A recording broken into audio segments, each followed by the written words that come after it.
Sa laing balita, di iyaan gipatay usab sa pag-umangkon ni reports Benji Talisik. XFM Police Report. Police Report. Patay na napalgan kini usab ka senior citizen dinha sa Limao nga napit sa Purok 2 barangay Tubigag Manok lungsod sa Asturias. Nabagang kini patiglawas sa usa ka lula hapon nitong milabing adlaw. Ang biktima nailhan nga si Merna Solasco Pil, hinggo ra edad, taga dito na sa ibang lugar. Samtang ang suspek ang pag-umangkon na nini nga si Carlo Tatoy Solasco, 23 anyos, nga taga dito na sa ibang lugar. Ang kapulisan sa lungsod sa Asturias nagadawat og tawag kalabot usab sa patiglawas dito sa Purok 2. Ang grupo ni Police Captain John Kennedy Pahantoy, hepe sa Asturias Police Station, uban ang iyang mga sakop ni sa lugar.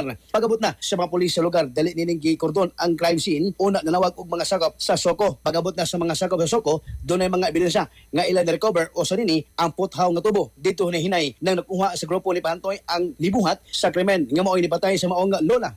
Sa alas 10:39 biyantag na kagabi, Agosto 17, 2026, si Carlo Tatoy Solasco ang pagumangkon sa biktima, mitahan sa mga pulis. Tungod sa konsensya o kahadlok nitahan ang suspect ngadto sa kanila pangangko ni Tatoy ngadto na sa mga pulis gibunalan og tubo nini ang iyang hangtod nga mamatay. Tungod sa kahadlok nini sa nabuhat siyang iyan nisibat kini og nagtago-tago apan bisita kini siyang konsensya maong nagahukom nga motahan ngadto sa kapulisan hangtod ni pagsuwat o pagbalita wa pa mutugan si Carlo siyang rason kung nganong gipatay nini ang iyang iyan. Balita nga nahipos sa lungsod sa Asturias kabag ang Santone Herbal Oil alang sa regiosang Pilipino para sa Pilipinas iyong katropa. Benji Talisik, XFM News.